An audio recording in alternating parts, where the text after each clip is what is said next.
Alrighty, here we go.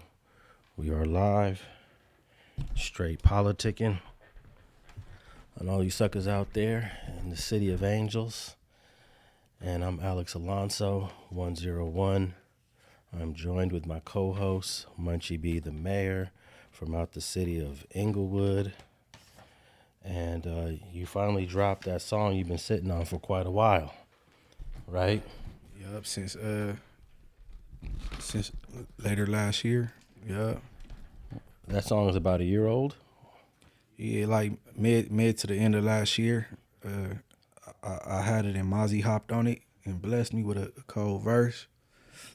So everybody go check that out. Boogie Down, Munchie B featuring Mozzy. So they could just find that on your music YouTube channel, but did you put it on all the other audio platforms as well? Anywhere you could click. Boogie Down, Munchie B featuring Mozzy. Anywhere you could click. Okay. Yeah. I'm looking at it right here, the poster for it with, looks like a little yellow tape, some cones, a couple of, what are those things called? Little yellow markers they put when they find bullet cases in the street. Showcases, yeah. I think those, what are those called? Evidence, I don't remember. You got a couple of those in the image. And a little bit of controversy has been erupted from the song. Mm-hmm. Would you say? Yeah. I guess a misunderstanding. You know what I mean? Some lyrics that got mixed up. I said to the ops to kill the crap with they capping ASS, and people they didn't understand that I said crap instead of the disrespectful word for crip. You know what I'm saying? So you just said kill the crap. Kill the crap. Kill the crap. They capping ASS, and then they thought it was the disrespectful word for crip. And I guess you used the word crap because it rhymed with the next bar. Right. You know what I'm saying? Now, when I first heard the line, I knew the word ended with a P. Right. I knew that it ended in a P, but I wasn't exactly sure what you completely said because you was rapping pretty fast.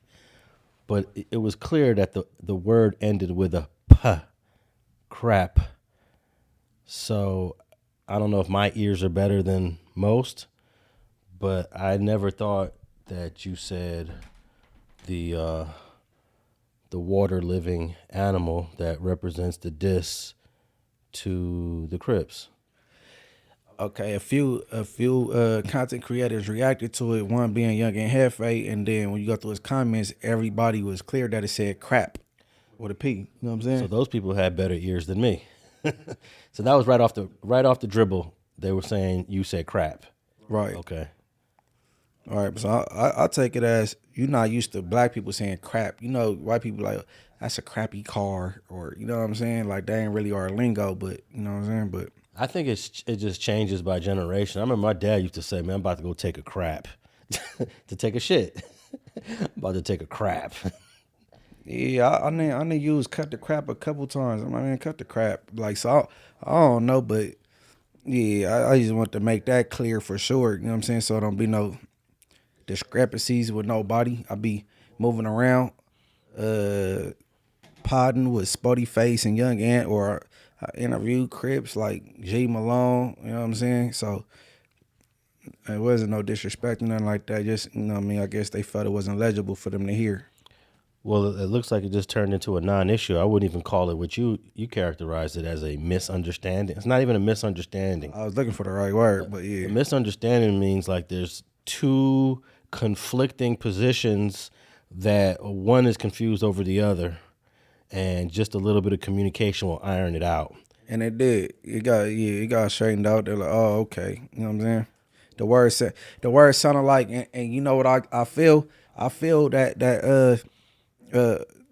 not intentionally, but I'm an alpha blood. You know what I'm saying? So they probably assuming that that's how I would come. But as of lately, a lot of years the leading up to the present time, I ain't even been on no disrespectful stuff like that. You know what I'm saying?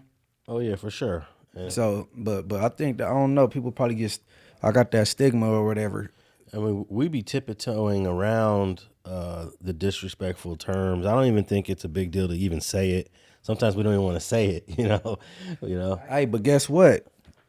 I made it clear on No Jumper a few times that I'm not watching my mouth having a regular conversation. You know what I mean? So if I'm going to Ocean Prime and I'm telling somebody I got some crab legs, I'm not about to try to censor myself just having a regular conversation. That's crazy. Yeah. So, like, you know what I'm saying? But if, you know when somebody deliberately being disrespectful, that's something different. And it seems to be more offensive when the disrespect is public, because I know for a fact that at least 70% of the people that call themselves content creators that represent a hood, when they're on their phone with their homies, they're slob this, crab that. They're doing all of that in their conversations. Yeah. I'm on the phone sometimes listening to these guys talking behind the scenes, Yeah. And I guess if it's a private conversation, it's a private conversation, right? Yeah. I talk how I talk amongst my peers. Yeah. Sure, but I ain't out to disrespect nobody though. But I talk how I talk when I'm in a lax environment or around my peers. We speak we speak freely. You know what I'm saying? I'm a guess that Cartoon don't talk like that when he's talking privately. He don't even use profanity. Yeah, I don't know for 100%, but I would say Cartoon most likely does not do that. And another person I know for a fact that doesn't do it is Skip Townsend. Skip Townsend don't talk like that, even privately. I give Skip Townsend more the benefit of the doubt than Cartoon. Now Cartoon had turned a new leaf. He not even going by Cartoon no more on his platform. He calling this Tony. Yeah. It's your big fella Tony. You know what I'm saying? But not even like a year and a half ago, I would consider Cartoon 5'3" or Tony Alpha Crip. Yeah. He got a lot of Avalon pride. You know what I mean? For sure. So I wouldn't be surprised if he was talking to Mike says, yeah, back in the days we was on them slobs. Like I wouldn't be surprised. You know what I'm saying? But But most everybody is doing it. I know for a fact Brick Baby talk like that privately. Yeah, Brick Baby done said BS on the internet, so I know he talk like that privately for sure. So I think at the end of the day, man, it's just it's a non-story. It's a non-issue. Right. Ain't no issue. I just thought it'd be cool to clear it up completely. You know what I'm saying? Because the metaverse is narrative based. You know what I mean? People they spin a narrative, run with it, and for some people it become fact. You know what I mean? So here, let me play a few seconds of the song for those who haven't heard. Here we go. Let's get it going, Munchie. Hit the Rollin, honey, send him running Munchie.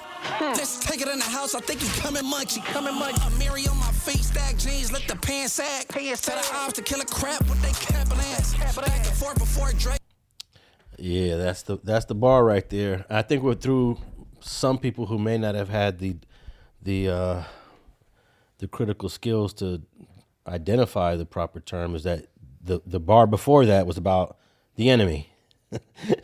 yeah, I said about taking me back to the old me, pulling up on Brian Hurst, get it going, and sending over Rollin Hunters running. Yeah. You also said the ops though. Tell the ops to kill a crap with they capping ass. Yeah.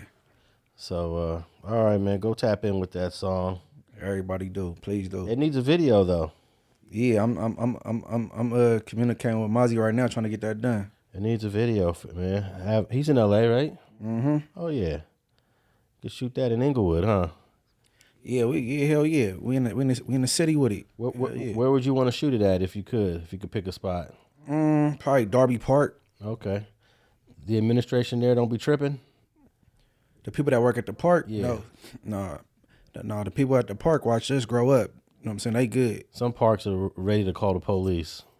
No, they good. Nah, Darby Park, they got love for us. They watched us grow up. I don't know if you guys remember my Altadena Blocc Crip interview from I don't know, like almost 10 years ago, maybe like 8. We were in the park in Altadena, and guess what happened? We got kicked out the park. They came, the administration, whoever runs the park, y'all can't do no interview here, blah, blah, this. We about to call the police. So the second half of the interview is on another street. So I always ask people that. They always say, hey, pull up at the park. I'm like, are y'all sure that we ain't going to have no issue in the park? And some parks, there's going to be an issue. And obviously, a lot of parks, there is no issue. I'll take it to Darty Park, and I'll go to the bottoms. I'll go to the Crenshaw Mafias. You know, where you want to see a dead body in the beginning of Boys in the Hood and where they shot Snowfall at and all that, I'll take it to the bottoms. You know what I'm saying? Hell yeah. Bring everybody out. Where all the apartment buildings is at? Mm-hmm. They don't got no park over there, though. Nah, they ain't got no park. Crenshaw Mafia don't have a park, I don't think. We'll just be on Woodworth out there deep, man. Yeah. But man, this word that I guess stirred a few people up. I remember when I interviewed Big Stretch from Fruit Town Brim. Mm-hmm. Bro was freely saying that in the interview and didn't give an F. And I edited it down as best as I could, but some of them I couldn't edit out because the point he was making was too strong. So I let about 3 or 4 of those in, and people got a little upset with me. Big Stretch. Yes, yes. And the flesh looking good as usual. I was going to say it's part 2, but this is more like part 3 3. because we did one like almost 10 years ago by the library, which is destroyed now. Yeah, destroyed. That's over with. Yeah, that was 2007 or 8. Yep. That was 10 years ago, and then we did another one about 4 years ago, maybe. Yeah, about 4 years ago. And here we are, 2018, and you still in the neighborhood, man. Still over here, the little bits and pieces we still got around this mother. Okay, why do you say the little bits and pieces? This shit is over, man. This shit is security on every corner. It's cameras on every corner. The college done bought up everything possible. And the little people that still holding on, they holding on, but they about to give up too, because now it went up. The prices of the houses they buying from is $1 million. This is no longer a black neighborhood with any gang activity in it. And niggas is out here shooting and killing and faking for these rap niggas. You rap niggas is fake. All you LA rap niggas on Bloods, my nigga, y'all know me. I do security at the clubs, my nigga. I don't even be partying with you niggas and I be right there in your face. And all you niggas know me, blood. Like a real blood. Even at V-Lounge, all of this shit AOD, my nigga. Blood, y'all niggas know me in Morano, all of these little Hollywood clubs, Argyle, church on Sunday, all that shit y'all go to, I'll be there, blood. Crazy girls, I see you niggas. It's fake, homie. You niggas is baking it with the crabs. Y'all dick riding the crabs. Then they shooting y'all homies in the back after the show. Then y'all get on Instagram and say, oh, stop the violence. But you flamed up and you calling the homies to bick it with the crabs. We don't got our own shit together in our own motherfucking backyard, my nigga. So how the f you gonna bick it with crabs? And wonder why niggas is getting shot. But it was I couldn't edit around his message. And he was completely cool with it. So if you got a problem with that interview now that's several years old, take that up with Big Stretch. I'm sure he'll love to have a conversation with you face to face. I'm trying to think about censoring people when they dissing hoods. I think I got more so a problem with the racial slurs. You know what I mean? Yeah. Because if you interviewing somebody, you want to get the raw them, and that's how they is at that time of their life or whatever. Like I don't got problems with the dishes, bro. But just the racial slurs. You don't call no Asian no nip, or you don't call no black person the ER. You don't call no. You know what I'm saying? You know the gang slur. I mean the no for the Mexicans, none of that. Like that's more so a problem to me though. You know, I never considered censoring that, but we did an episode close to a month ago where I said I particularly don't like the words wetback and for Mexicans. Mm-hmm. That whole episode got demonetized for those two words. and I'm speaking against using those words, and I know it was their automated system that did it. I tried to appeal it, but it didn't work. But I don't know if it was wetback or which one you think did it, or both of them.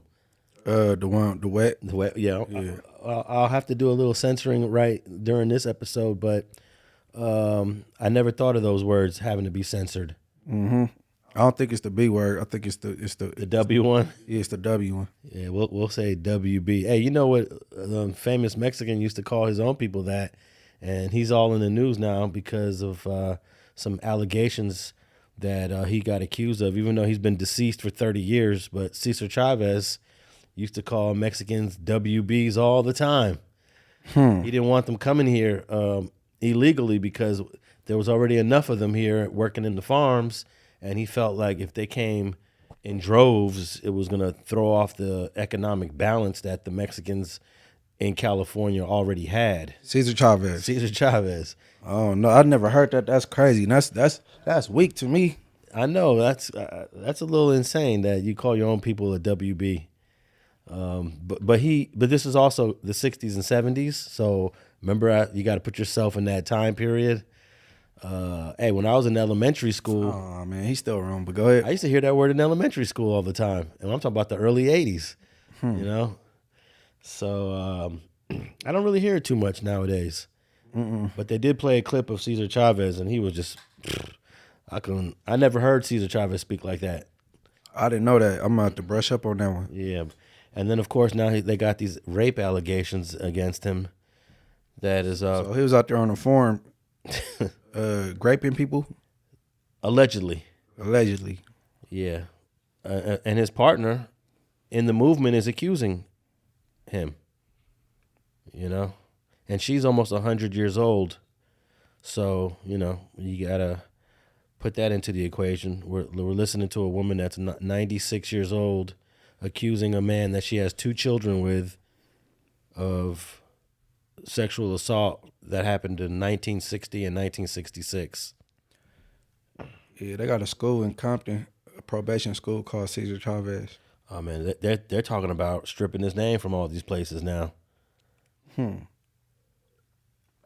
From some allegations. So I mean, if they gonna do that with him, they gotta do that to a lot of other people too. It's a lot of people that got foul play or just did wrong in their time in office or, you know what I'm saying, in a day period. But you know, or even before they changed. Malcolm X was out here pimping and pandering when he was a youngster.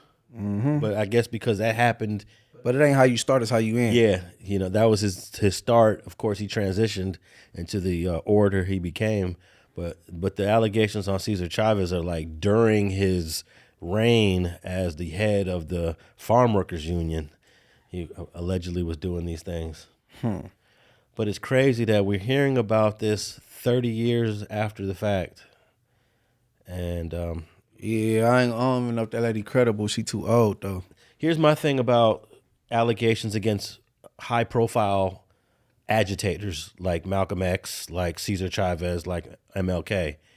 FBI has a file on all these people. FBI had been surveilling and listening to the conversations of all these people. So if these allegations are true, all you gotta do is ask the FBI. The FBI knows every woman that Martin Luther King cheated on his wife with. You know, they know every trip that Malcolm X took. They knew all the phone calls and conversations he was having. They was doing the same with Cesar Chavez because he was considered an agitator. So I wonder what's the FBI's position on these new allegations against Cesar Chavez. I don't know if the lady credible in my opinion because she old, bro. I don't know if she going through like what is he called? Dementia, you know what I'm saying? Like, I don't know. She almost a century. Yeah, well, Dolores Huerta is an icon out here. The woman is so accomplished that we talked about murals. She had a mural 30 years ago. You know, she had murals up in the 90s because of all her accomplishments and how she supported her folks. So she's beloved out here. in California and all up and down the Central Valley, down to L.A. But of course, that's a different time period in the 90s. She's about to be 100, bro. I hope she makes it to 100. I love seeing people make it to 100. Man, that's big. Yeah. Well, yeah, we gotta censor some of these terms that affect our message to the masses on the internet. But I don't know about censoring the gang disses. I try to ask people. My platform that's not what it's about.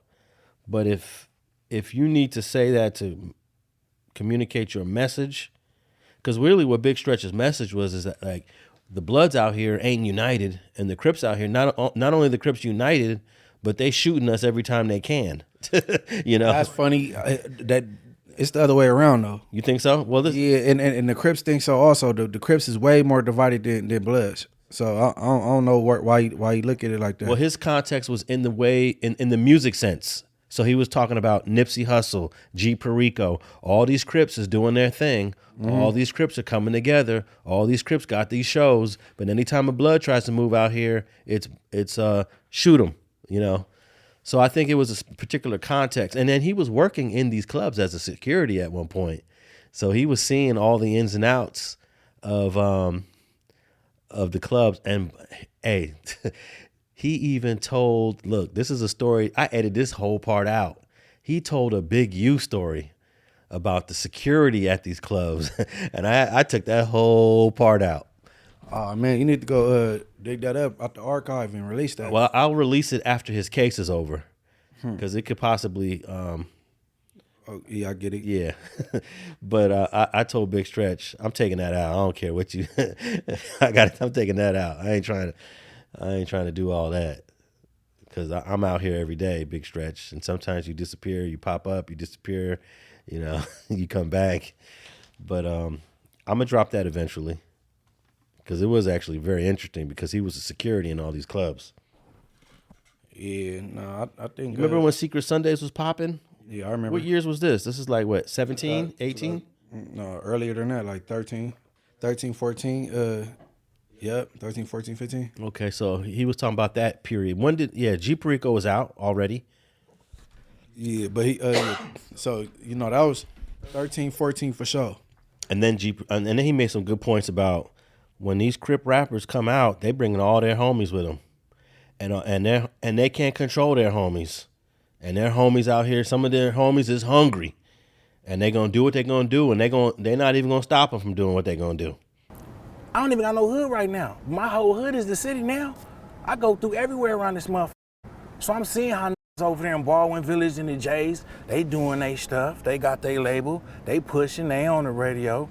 We go through the Athens, RJ and them pushing, doing their stuff. Everybody is really pushing, doing their stuff. You go to the Nickersons, J-Rock and them got that shit on lockdown. What you gonna do? We got all of the major cities. You go off in Inglewood, 211 and them, Rucci and them, my S-Mac, BIP, them, they come on, my. The city, just look at it. Every city has a Damu that's big in it. And we ain't tripping on nobody. We on Instagram talking about, oh, that's my crippin' homie. Y'all got these little skinny ass, ugly ass crab bitches running around here with tattoos on their face, thinking that's your boo, cause she got your name on her face. And these motherfuckers, it's not your boo, they your spy. You dumb nigga. Fingers is paralyzed right now. You know Fingers. Yeah. Yeah. He was messing with Joe Moses. Yeah. Okay. With Mr. Joe Moses, AOB and the NWB, and we Sue Whoop and a little Sue Wop. You feel me? So what happened to Fingers? He's paralyzed. He did a show. The crew that's supposed to be with him, that's always whooping and swooping with him, wasn't there. Krabs walked up, confronted him on a live interview, turned around, and another that was with him supposedly opened the side door or some old bitch ass shit, and they shot the homie. And he's paralyzed. I don't like you niggas no more. I'm gonna keep it all the way real with you. I'm from a different generation than you. They dick riding each other, for friends and likes instead of real life shit. The internet got these niggas believing something that don't even exist is what's going on out here. And that shit ain't true. These Broadway niggas, BG, Perico, whatever his name is, these is real Crip niggas. This nigga Nip, these is real Crip niggas.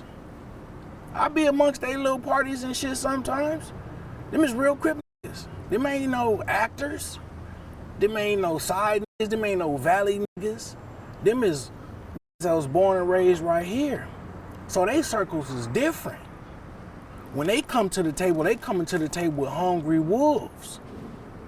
When they meeting up, and they can't control their wolves. They don't even try to control their wolves. They don't give a f if y'all turn up. F these niggas over here. That's how they feel.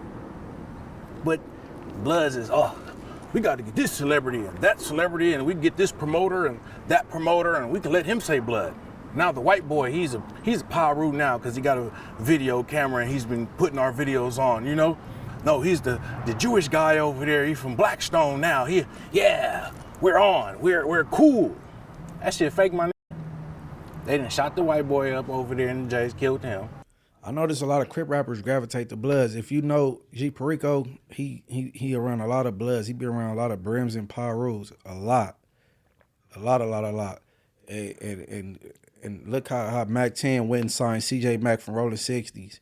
Or Mac 10 signed G Malone from 7th Street Watts Crib. I don't know how true it is, but the game act like he was instrumental in helping Nipsey Hussle. I don't know. I can't really stamp that, but that's his claim.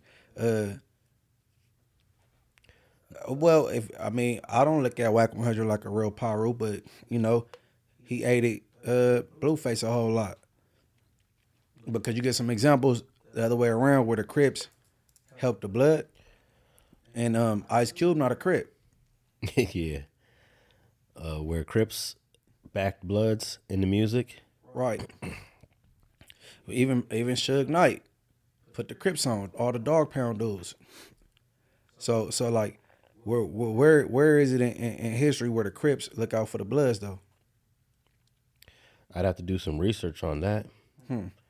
But I can't think like DJ Quick seems like he put himself on, right? He came out early in the 90s, and DJ Quick was instrumental and helped Sugar Free out a lot. That's a lot of his production. A lot of his beats. Sugar Free from Pomona Trey 57. He's a Crip. That's what I'm saying. Where is it where the Crips is helping the Bloods?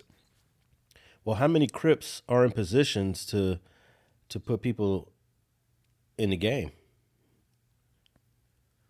Quite a few. Okay, maybe like Dub C. Maybe he a OG. Well, hey, I'm thinking of like older rappers from that Crip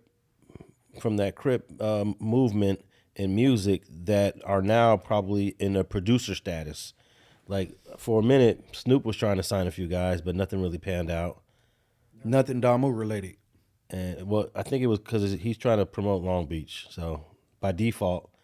But it's in my intro, Morals Over Money. I threw it in there. He shouted me out a few times, so I appreciate that. Who did? Snoop. Is that right? Yeah. Oh, okay. I don't know if Dub C started representing any younger acts, but he counts, don't he? Yeah, I'm just trying to think of one Crip that aided the Damu. But I could name a plethora of Bloods that aided the Crips. What about when Eazy-E was doing his thing? He had a bunch of guys up under him. No Bloods. He even had some Mexicans. MC Ran, well, he's from Kelly Park. You know what I'm saying? You know what I'm saying? You got the dudes from Ohio, Bone Thugs from Ohio. You got the Mexican, was it Kid Frost? Yeah. You know what I'm saying? NWA, it wasn't no, you know. Yeah, I don't know. They'll help us out. The viewers will help us out with this, but I bet you they ain't gonna come up with nothing. Bet. Yeah. All right, man. We're gonna slide to Inglewood, man, because we talked about this last week about this guy that was killed named Brian Bostic by the Inglewood PD. And here we are more than a week later, and the police chief, I've got an article here, says Inglewood Police Chief silent as Brian Bostic's family joins Ben Crump, attorney Ben Crump, to demand justice. Let me read a little here. The family of Brian Bostic, who died in Inglewood, California, in police custody on March 10th, will stand alongside community leaders to demand immediate action from the Inglewood city officials. They are calling on Mayor James Butts and the City of Inglewood Council to urgently approve body cameras for all Inglewood police officers. That has come up several times on Straight Politicking, Munchie. You have made sure that the listeners were aware that the City of Inglewood does not have body cams. Right. I was informed by my lawyer, Miss Evan Davis, that IPD is one of the very few departments that don't have body cams based on I had some legal troubles last year. And that will be changing soon because we did a story, I believe it was Stockton, where something happened. They didn't have body cameras, but as of 2026, that city is going to be getting body cameras. So I think it's just a matter of time before all cities have them, especially cities with at least 100,000 people should have them. I would say every department should have it, but I know it takes time. The article continues. In addition, the Bostic family is demanding that the California Attorney General, Rob Bonta, launch an independent investigation into the circumstances surrounding Brian Bostic's death. The family has made it clear they do not trust the Inglewood Police Department to investigate itself without bias or accountability. What do you think about that? I agree with the family. I agree with the family. Yeah, I knew you was. Wholeheartedly. I knew you was going to agree with that one. So they want the California's #1 investigator to jump on top of this. Outrage continues to grow as Inglewood Police Chief Mark Fronterata has yet to make a single public statement regarding the incident, further fueling community anger and distrust. Mayor Butts only issued a public statement Sunday evening, and that came after mounting pressure from ongoing protests led by the Bostic family, Yolanda Davison Carter, and Najee Ali, director of Project Hope. I wonder if I can get Najee to tell us what he knows. But what do you think about that so far? I guess Mayor Butts did make a statement. I want to hear the statement. His statement was probably done in a memo as opposed to a video. So it says here, nationally renowned attorney Ben Crump has agreed to represent the Bostic family. The family and community leaders say that this is just the beginning and they will not stop until there is justice for Brian Bostic. And then there's a picture of Brian's niece, little girl, holding up a sign. The sign says, "Why did y'all kill my favorite uncle? I'm waiting for answers." What the heck happened to Brian Bostic, Munchie? They got no answers for us. They still silent. This happened March 10th. Let me see if there is a clip. I was told there's a clip here. Here we go. Family demands answers. A family in Inglewood is demanding answers after a man died in police custody during a traffic stop nearly 2 weeks ago. And the answers the family is searching for could have come from body camera footage, but Inglewood police are not equipped with them. Our Macy Jenkins spoke to the family and Mayor Butts one-on-one tonight. She joins us live in Inglewood with that interview that you're seeing for the first time here on NBC4. Macy. Kathy and Camilla, the family says they want to know what happened during that traffic stop, why he was pulled over, and how he died. The city says it's up to the medical examiner's office to determine the cause of death and up to the DA's investigation to shed light on what happened leading up to it. No justice, no peace. The family of 37-year-old Brian Bostic in mourning after he died in the custody of Inglewood Police on March 10th. We don't know what happened. We're so heartbroken. It's unimaginable, really. One of Bostic's cousins told NBC4 he was on his way to Gardenia Memorial Hospital to visit his girlfriend when he was pulled over for a traffic stop at the corner of Hillcrest and Nutwood in Inglewood around 9:30 p.m. Our only view of what happened coming from these photos someone took from inside of the restaurant across the street. Inglewood Mayor James Butts explains what officers described. After they made contact with Mr. Bostic, they made an observation of what they believed an attempt to hide something. That's when the mayor says a struggle ensued. Additional officers arrived and Bostic was arrested. At that time, he was sweating profusely, and he had a contusion on his cheek. They called paramedics to examine him. Paramedics came, examined him, cleared him to be taken to the station and booked. But when the officers got to the station, the mayor says they noticed Bostic wasn't breathing and started CPR. Paramedics arrived and later pronounced him dead. His Aunt Marie Darden recounts her recent conversation with Mayor Butts. So he said, I can assure you that Brian was alive in the back of the police car before they got to the police station. What was your reaction when he said that? I told him crap. That's bull crap. You know, because it's just no way. It's just no way. It should be body cams. How could you assure me that if you weren't there at the crime? I brought their concerns directly to Mayor Butts today. They said this is another black man who's died at the hands of police, specifically Inglewood Police. Do you feel that's an accurate characterization of your police officers, and what do you say to that? Look, I understand the family's grief and anger, but that's absolutely untrue as it relates to the Inglewood Police Department. They're very upset that Inglewood PD doesn't have body-worn cameras, that they could have the answers to their questions. But Mayor Butts says their answers will likely come from the cause of death and results of the DA's investigation. And so the cameras wouldn't change that outcome. Still, he says the city is in the process of overhauling its police software system to include integrated body-worn cameras that can start recording automatically. When officers will actually start wearing them is still unclear. Meanwhile, Bostic's loved ones are asking the community to share any video they might have of the traffic stop to help them process his death. He spoke life into you.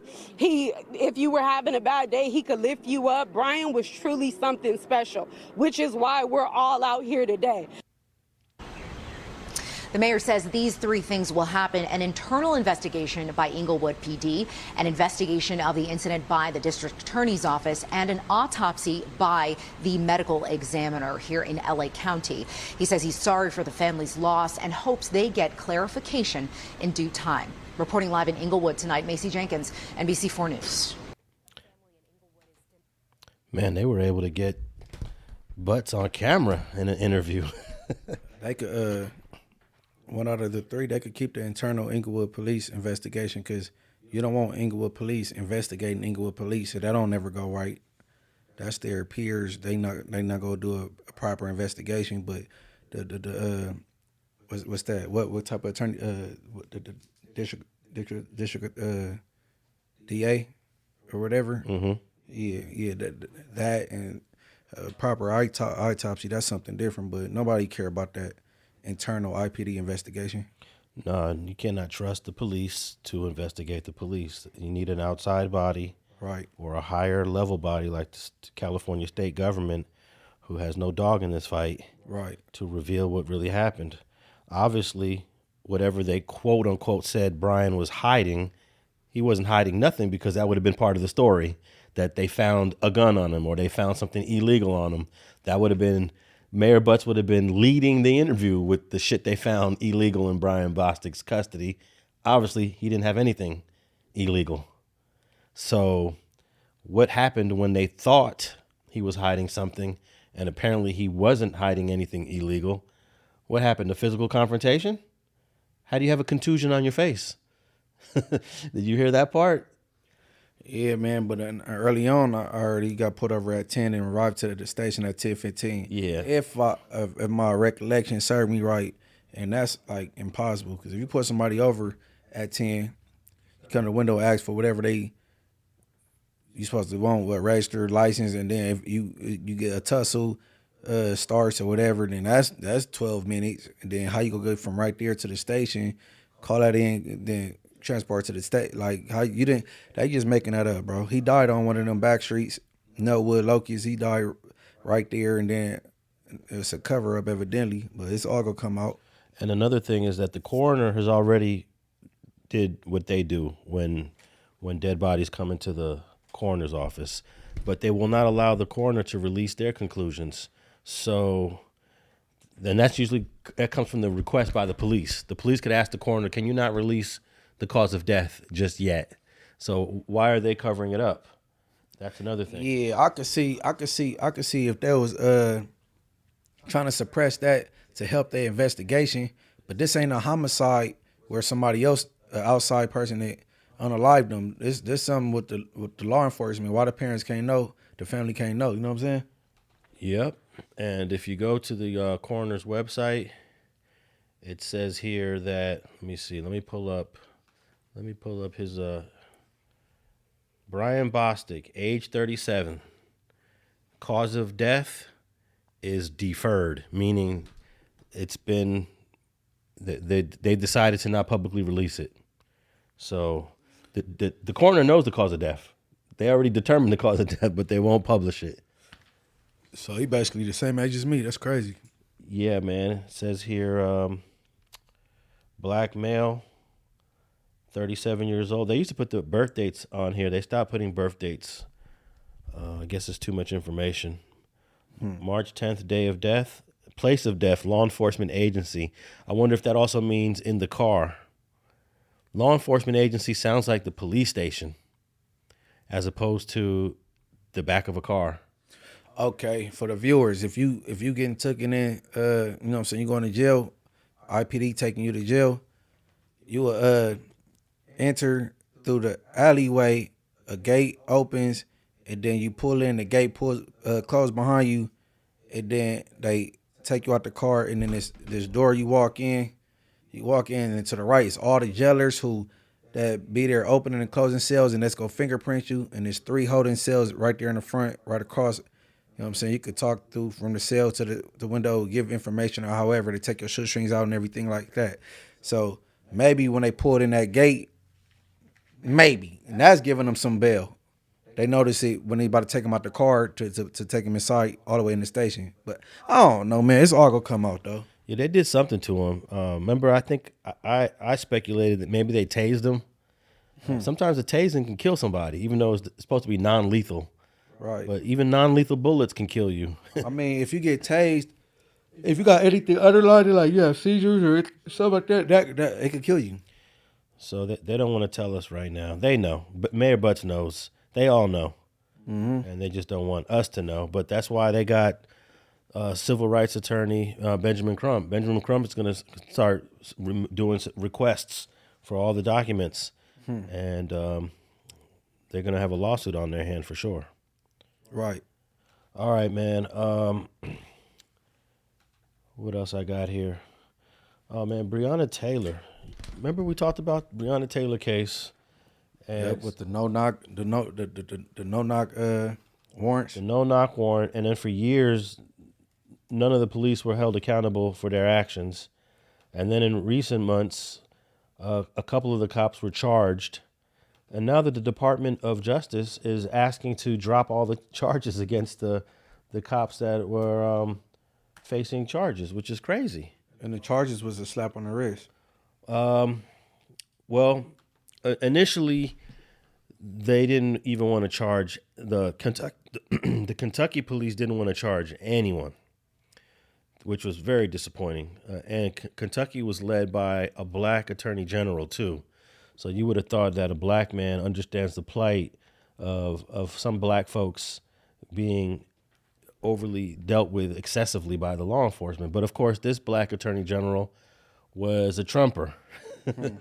He was a Trumper, and he said, we did an investigation and we determined that nothing illegal was done. It wasn't until the feds came in and started to charge the officers. And let me read this article here. It says here, as a federal judge weighs the Department of Justice request to dismiss charges against 2 former police officers whose actions are tied to the March 13th, 2020 raid that killed Breonna Taylor. Now, it's been 5 years, man. Her mother has criticized the DOJ's move and called for those officers to be held accountable.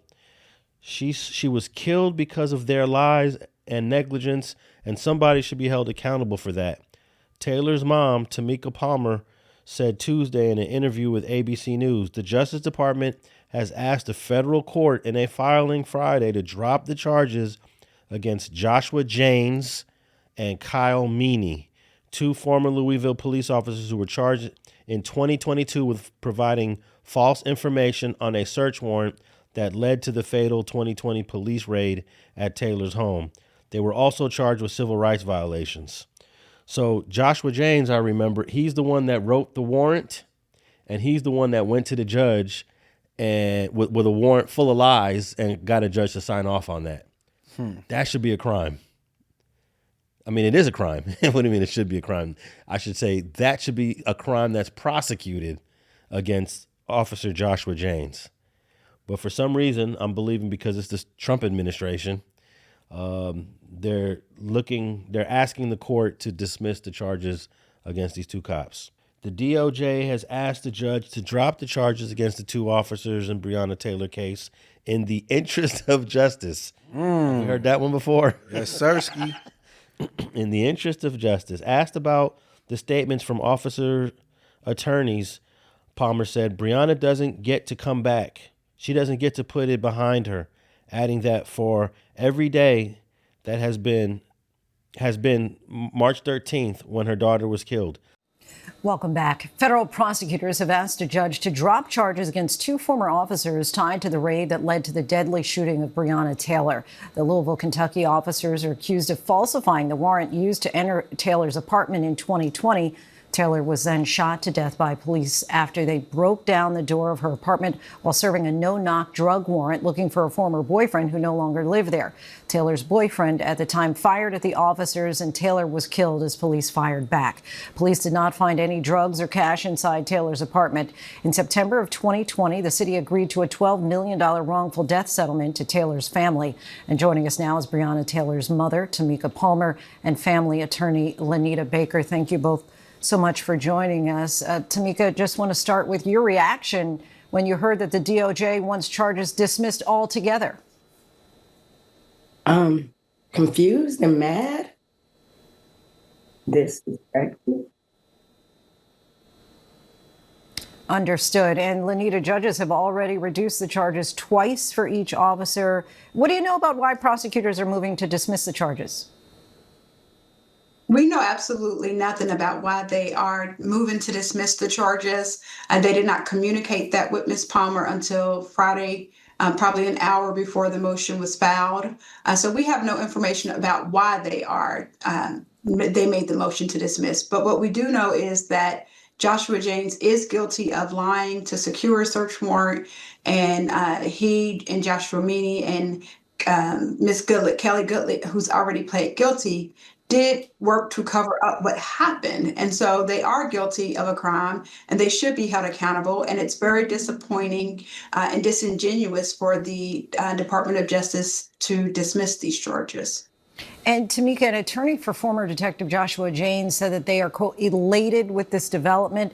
Former Sergeant Kyle Meany's attorney said he's incredibly grateful for this filing and is looking forward to putting this matter behind him and moving forward with his life. Given that you have lost your daughter, I'm just curious what the last 6 years have been like for you and your ability to put this behind you and move forward with your own life. That is, wow, to get it behind him is insane. They committed a crime, so there's no getting it behind you. Breonna doesn't get to come back. She doesn't get to put it behind her. She was killed because of their lies and negligence, and somebody should be held accountable for that. And this, for me, every day since that day has been March the 13th. There's no putting it behind me. Ahead of the judge's decisions, what would you like people to remember about your daughter? Just that, she deserved to be here. She deserved to live her life, and she was in her own home, and she committed no crime. She had no criminal history. She wasn't even a target of the investigation. They had no legal reason to be there. And to that point that you said she wasn't the target of the investigation, she hadn't committed a crime, she was in her own home, and yet she was shot to death. Who deserves to be held responsible for that? The officers that were charged, that unfortunately the Department of Justice is executing a political agenda. The officers who the DOJ just filed motions to dismiss for should absolutely be held accountable. The message that they are sending is that it is okay for police officers to go out there and lie to effectuate, to get search warrants. They lied under oath. They lied when they wrote out the warrant, and they lied when they went before the judge and swore under oath that they were telling the truth. And the DOJ is sending a message that that is okay, and it's okay even if people die. And that's unfortunate, and it's not what we should be expecting of our police officers. And so those are the officers that should be held accountable. Ms. Palmer, I know it's been a long fight for you now for the past 6 years. Are you confident that you will continue this fight? Absolutely. Absolutely, because again, Breonna did nothing wrong. And to say that it's okay to lie and tell whatever story you want to break down someone's door is unacceptable. Tamika Palmer, Lanita Baker, we thank you both so much for your time. Really appreciate it. Thank you. There's no putting it behind me, she said. Federal prosecutors allege that Janes and Meany provided false information on search warrants that allowed plainclothes Louisville officers to enter Taylor's Louisville home to serve a no-knock warrant as they searched for a former boyfriend who wasn't even living there anymore. Officers broke down the door of Taylor's apartment, and then her current boyfriend, Kenneth Walker, who thought someone was breaking into the home, fired one shot with a handgun, striking one of the officers in the leg. 3 other officers returned fire, shooting 32 bullets into the apartment. Isn't that crazy? 1 bullet gets 32 in return. The government undertook a further review of this matter. The DOJ said in a Friday filing, based on that review and in the exercise of its discretion, the government has determined that this case should be dismissed in the interest of justice. So there you go, man. It looks like the government, which is a Trump-led DOJ, is going to let these dudes get away with murder. 100%, man. 100%. And we thought that finally, after years, at least some officers, not the officers that did the shooting, but the officers that produced the warrant based on lies, were going to get charged and be held accountable. But no, these officers probably might escape from this. And can you believe they wanted to charge Kenneth Taylor for shooting the cop one time? They did charge him, but they dismissed that case after a week or so. Yeah, man, that wasn't even. They were looking for him. She got a whole new relationship. Like y'all probably months late. Yeah, they put on I believe on the warrant, they put all kind of lies. They put that Breonna Taylor was involved in drug trafficking. They put that her boyfriend that they were looking for was going to be at that unit, which he wasn't. I mean, so many mistakes in that warrant. And sometimes these judges have to look at this and be like, I don't know if I'm going to sign this one. Do we have proof? Do you have evidence? I think the judge needs to be held somewhat accountable as well. But the judge, they already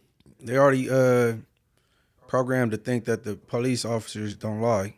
They tell the truth. Nah, even though the officer lied, judges need to be smart enough to be able to read through the BS.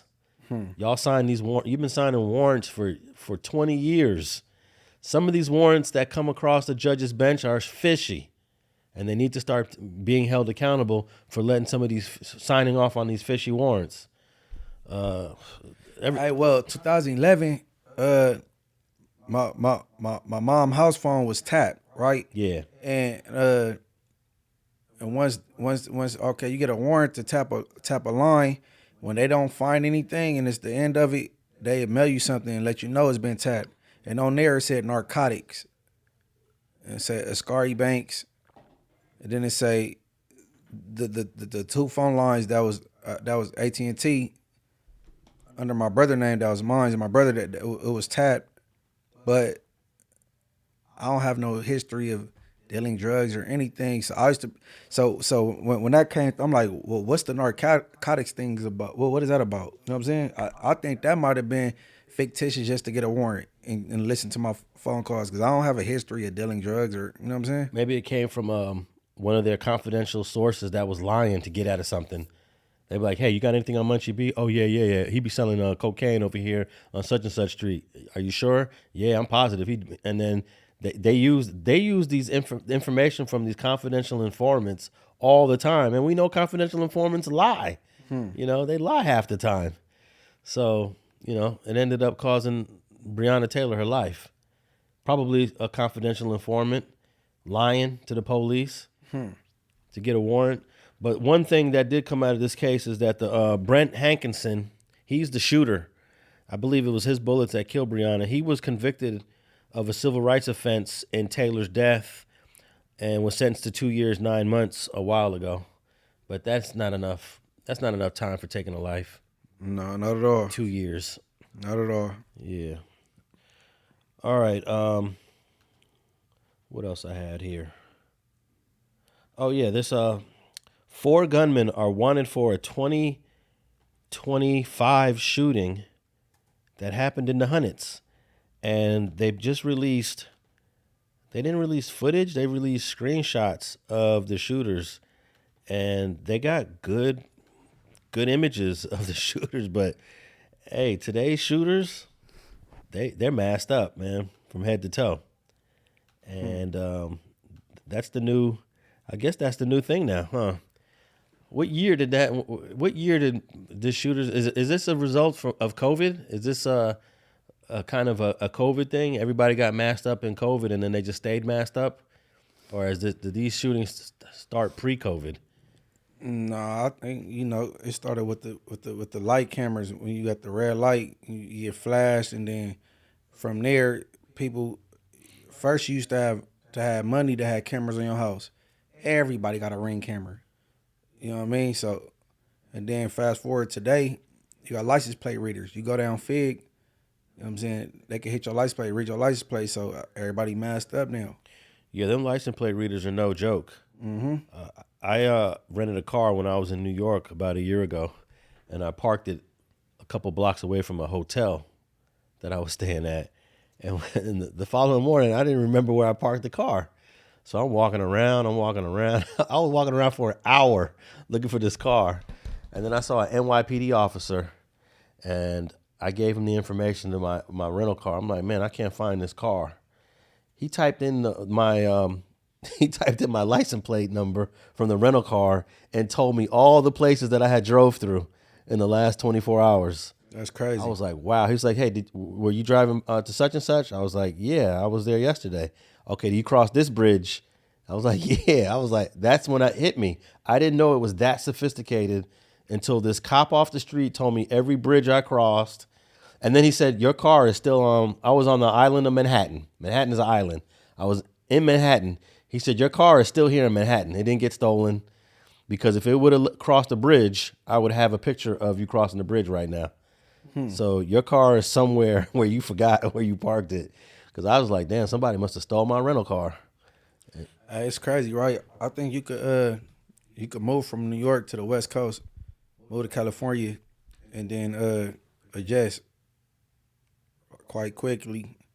But if it's the other way around, it'd be kind of more difficult to adjust coming from the West Coast to New York, bro. Because all these, what's it called, a toll? Oh yeah, the tolls. Yeah, you gotta pay a toll to go across a bridge, and man, it's a lot, bro. Subways. Oh yeah. You know what I mean? even the people with money is on the subway. Oh yeah, everyone. Like, I can't get jiggy with New York, man. Politicians be on the subway sometimes. I can't do it. I couldn't be a New Yorker. It's a lot. It's a lot. Too much traffic. But you get used to it. I know how to drive around the 5 boroughs without paying tolls. I know which bridges are charging and which bridges don't charge. Sometimes it's going to take an extra 10 minutes to get to your destination. But if you don't want to spend $25 in tolls, and you don't mind taking a little detour for 10 extra minutes, cross this other bridge. You ain't got to pay for it. You know, to cross the G-Dub right now is like $20. I don't know. I couldn't do New York, bro. I think California, we spoiled. That's why they call them freeways. That's where the word free in freeways comes from. Because I guess California was determined never to have to charge the people, but then they charging us regardless. We paying taxes and all kind of other things. So the freeways ain't really free. I love California, I ain't gonna lie. All right, man. So back to this story. 4 gunmen wanted for killing South Los Angeles man at his birthday party. Damn. And they got pictures of the shooters and they got pictures of their cars. Now, I believe our license plate readers are probably just as sophisticated as anywhere else. I don't think it's in the Westmount area where this crime is taking place, though. Okay. It says here, authorities are offering a reward as they search for the suspects who shot and killed a man at his birthday party in South L.A. Now, this happened on April 5th, 2025. Friends and family had gathered at the home on the 11,100 block of Manhattan Place to celebrate Marvin Randolph's 48th year. Around 2:17 p.m., Randolph was standing by the garage when an SUV suddenly pulled up to the home. 4 armed suspects exited the car and opened fire. Randolph and 4 others were struck by gunfire. Randolph suffered multiple gunshot wounds in the upper torso and died at the scene. The other victims were injured but survived. And then they have a picture of all 4 of these guys running. And there is no way on God's green earth that you can identify these people unless you understand the way they walk or run. And only a family member would be like, oh, yeah, that's my son running. You know, only a family member would know who these people are. Right. It's almost impossible. Maybe that's why this is a story right now in 2026. But these guys are masked up all the way. And I'm sure the clothes that they're wearing is discarded. Yeah, they burnt that. One guy got on some Adidas sweatpants with a black hoodie. Black Adidas sweatpants with a black hoodie. That's gone. If it ain't gone, it's gone now. After you watch this, it's out. Oh yeah, after he sees this posted. It says here the gunman sped away from the scene before authorities arrived, according to the sheriffs. Deputies later found the suspect's car abandoned near 106th and St. Andrews. So that's just 4 blocks away from here, from where this happened. Surveillance video captured the 4 suspects running from the vehicle and placing what appeared to be firearms on a nearby trailer. All 4 were wearing dark-colored clothing and face masks. Shortly after, a man in a dark-colored vehicle pulled up to the abandoned firearms and retrieved them. So ain't that slick? All 4 of the shooters dropped their guns in a spot and then continued to flee. And then some 5th dude came and picked up all the guns. And then fled in another direction. I guess they're doing that in case these 4 guys get pulled over. They don't get pulled over with no weapon. Mm-hmm. It says shortly after, a man in a dark-colored vehicle picked up the abandoned firearms. Okay. Although a motive remains under investigation, detectives believe Randolph was an innocent victim of a gang-related shooting and had no relation or connection with the gunman. Randolph leaves behind a loving family, members and friends who are devastated by this tragic loss. Probably the other victims were the targets, because this is a party. These guys didn't just go to a party and start shooting innocent people for no reason. So they left the vehicle right there too. They said the vehicle was abandoned. They didn't put the burners in the trailer, or was they saying the trailer was abandoned? Yeah, the trailer was abandoned. So they hopped back in that car and kept it pushing after they ditched the burners. They actually ditched that car. They ditched their car. Okay. And then got into another car, I guess, which is unknown. Mm-hmm. Let me see here. There's also pictures of their car that they fled in. And it says the County Board of Supervisors has approved a $10,000 reward. We are committed to seeking justice for Mr. Randolph. And that's pretty much it. It's always interesting when they offer a reward, because that means when they offer a reward, that means they have not a clue of, even though they got these 4 guys right here on camera, they got all 4 of them right in this picture right here, but they have no clue who these 4 guys are. That's crazy. That was strategically mapped out for sure. Do you recall this incident? About it says here in April of 2025. Nah. 1000 block 1100 block of South Manhattan. Mm-hmm. Hard time hustlers. Yeah. And let me see. I might have a video for this. They went to play ball on them dudes. I'm Lieutenant Hermano Chua from the Los Angeles County Sheriff's Department Homicide Bureau. We're here to bring renewed attention to the tragic murder of 58-year-old Marvin Randolph. On the evening of April 5th, 2025, Mr. Randolph was on the northwest corner of Manhattan Place and Lohengrin Street. He was there with friends and family celebrating his birthday. While the group was gathered near the garage, an SUV traveled westbound on Lohengrin Street just past the location. 4 individuals exited the SUV armed with handguns that would appear to be an assault-style weapon. The suspects opened fire, striking Mr. Randolph and 4 additional victims inside the garage. The shooters then re-entered the SUV and fled westbound on Lohengrin Street towards Wilton Place. We would like to extend our sincere gratitude to Supervisor Holly Mitchell and the entire Board of Supervisors for approving a $10,000 reward for any information that leads to the arrest and conviction of those responsible. If you have any information, no matter how small it may seem, we urge you to please come forward and contact Sheriff's Homicide at 323-890-5500. Or if you prefer to remain anonymous, you can contact Crime Stoppers at 1-800-222-8477. Thank you. Now, multiple people were hit. Randolph may be an innocent victim. I'm going to give the benefit of the doubt to the source here. But I will say sometimes we read that they were an innocent victim and it turns out, they was banged out, or they was an OG. But it says here that Randolph was an innocent victim. But it also says that other people were shot. So maybe they were shooting at the group that Randolph was standing in and just happened to be the one that had succumbed to his injuries. And the other people were fortunate enough to survive. But I'm sure the sheriffs know exactly what hood these guys were from and obviously what hood the party was at, Yeah, they go do their due diligence. But at this point, it's an ID case. The only way that this case can get solved is somebody tell. And then it still come down to an ID case. And is somebody going to tell for $10,000? I doubt it. That ain't enough. $10,000 is the first level that they usually approve. It'll go higher. Yeah, and you only get the 10,000 when you get a conviction. Yeah. It ain't like you'll call and say who it is and they go give you 10 bands. They don't work that way. But this is pretty slick how these guys plan to it's sophisticated. Ditch the straps. Yeah, get away from that. Which is you never want to get caught with the gun. Never want to get caught with the gun. But apparently they got a lot of footage. They even have footage of the car picking up the ditched guns. So he's going to be an accomplice if they ever find him.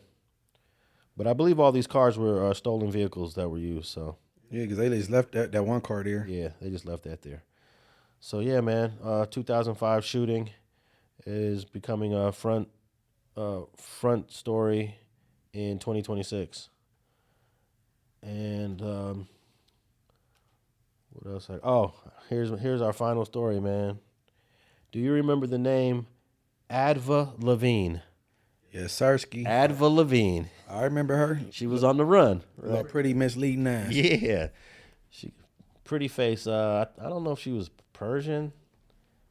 What was she? A manipulator. That's what she was. She's definitely a manipulator. She's one of those ones that use her attraction to lure in men to rob. But she's in custody, bro. Oh, they finally got up with her? They finally caught up with her.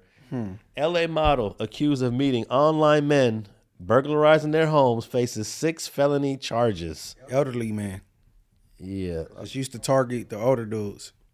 It says here, a Los Angeles-based model accused of meeting men online and burglarizing their homes has been ordered to stand trial on 6 felony charges. Adva Lavie, also known as Mia Ventura, she got aliases, was held to answer on 2 counts of unauthorized use of a personal identifying information, 2 counts of grand theft, 1 count of first-degree residential burglary with person present, and 1 count of first-degree residential burglary. She previously pled not guilty to all charges. This ruling means the evidence in this case will now be presented before a jury, said LADA Nathan Hockman, we will prove beyond a reasonable doubt that this defendant exploited the trust built through online relationships to gain access to victims' homes and steal from them. Her ability to deceptively influence others, whether in person or online, has come to an end. Our office is committed to holding accountable anyone who uses deception and manipulation to prey on others. Lavie is scheduled to be arraigned on April 6th in Van Nuys. She has been released from custody on an ankle monitor and is ordered to stay away from the named victims. Hey, what you think about that? She got an OR, bro.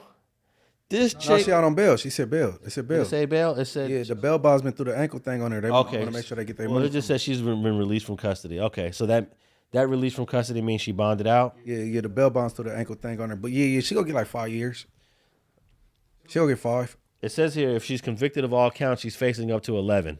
She gonna get 5. So you think she'll get a little less than half that? Yeah. She gonna get 5. Because all the other stuff, because residential burglary, that's a strike. That's an easy like 2 with 85 for 3 years. But I say she get like 5 years. Let me see what her bail was. It doesn't. I could guess it. I want to look it up while you think about that. It was between 80 and 150,000. I say like 80, around 80. Let me see here. I'm staying firm on 80. Let me look her up. Adva Lavie. She's a little sneaky chick, boy. Sneaky girl. I'm a thief too. Let me steal your heart, baby. Okay, here we go. Adva Lavie. She's only 27 years old. She was born in 1997. And let's see, because she already bailed out, they might not even have it on here. Yeah, it might say 00000. Oh, it says here 50,000. Easy peasy. She gonna get like, I'll take it all right from between 3 and 5 years, bro. You think that's a low bail though for all the shit she been doing? Yeah, 50,000 ain't nothing. For all that damage she did, 50,000. All she gotta do is give them $1,000 and make payments. Yeah, cause you only pay 10%. That's 5,000. That like she easy peasy. She out. She'll keep waving time and be out here living her life. She actually I said 80, but I was throwing the 8 because I was thinking 50, but I threw the extra 30 because it's high profile at this point. It's been blasted all on the news and all that shit. You know what I'm saying? Yeah, she did a good job at being on the run. Oh yeah, she lasted. But we all know that eventually the long arm of the government is going to catch up with you. I got a YouTube video here of her recent update on Adva Lavie. Adva Lavie. Here we go. A local model with a jet-set social media image is now facing serious criminal charges. Detectives say Adva Lavie used dating apps and friendships to rob, steal, and extort wealthy older men and younger women. They say she posed as a girlfriend or travel companion, then stole cash, credit cards, and high-end designer items. Lavie is now under home detention with an ankle monitor and has pleaded not guilty. Detectives say more alleged victims are coming forward. It said they showed a picture. She was pet of the month in 23. Pet of Ventura, July 2023, pet of the month for some magazine. I don't even know what that means. It just means she was the hottest chick of the month. In a bikini here. She looks Eastern European. She kind of reminds me of a Kim Kardashian type chick. Kim being from her dad was from. I predict she'll get off with a strike in like 3 years. She ain't gonna do no time like that. But shit, it sounds like she's just gonna get right back to what she was doing before. If she gets a slap on the wrist, she ain't gonna stop. I mean, to me, that sound like a slap on the wrist, but to her, it might be some. You know what I'm saying? She ain't used to sitting in no cells, but she's a master manipulator for sure. Shit, I wouldn't be shocked if she got probation for this. Just keep dragging this out, and agree to some probation. With a good enough lawyer. She need Jovan Blacknell. I don't know if Jovan Blacknell takes these type of cases though. She need Jovan Blacknell. Hey, if she can afford Jovan Blacknell, I think she can. She got some money put up. Yeah, she's out. All this manipulation she been putting on and robbing elderly men. No, I believe she got some money put up. She got a little bag. But these girls ain't gonna be saving no money. They I think she did. I don't think she's a dummy. I don't think she just rip people off and splurge. Well, we'll find out. Especially when you know you're on a run. It's about to come to an end soon. You know what I'm saying? Yeah, I think they've been looking for her since last year. Right. That's when we covered it. And I had to do an update on Adva Lavie. Maybe we can get her to pull up. Pull up like Huggies, Adva. Hey, a lot of these people, they might be scared of the criminal justice system and want to go into some other sort of career. Hey, she'd be a good podcaster. We did play a clip of her. She was on a podcast. When she was on the podcast, I forgot what she said. She got up from the panel. She got up from the seat to go take a tinkle, go to the ladies' room. When she went to go take a tinkle, she went and wiped everybody out that left their purses in the green room, took all their money, their credit cards, and then came back and sat right back down and accompanied everybody else and resumed and answered questions. And by the end of the show, everybody know that they then knew they was robbed without a gun. Hey, she seems like she has an addictive nature to just stealing. Right. That's diabolical. Let me go steal from my in her genetics. my co-host purses while I'm here. Nobody gonna be able to trust her now that she's gonna get blasted all over social media. Because we gonna partner up, baby. All right, man. Let's get that video with Mozzy, man. Man, shout out Mozzy, man. Shout out Oak Park. Shout out Macramento. Macramento in the building, Sacramento. We go get it in. And, of course, I didn't disrespect the Crips, man. I'm on a different path. I'm straight politicking with Alex Alonzo 101. We ain't doing that. From Sacktown, the Bay Area, and back down. That part. Who said that? My boy Pac. There you go. Long live him. And tap in Street TV for all your straight politicking clips. Make sure if you want to listen to this, we're on all the audio podcast platforms, Spotify, iHeart, Apple, and we out.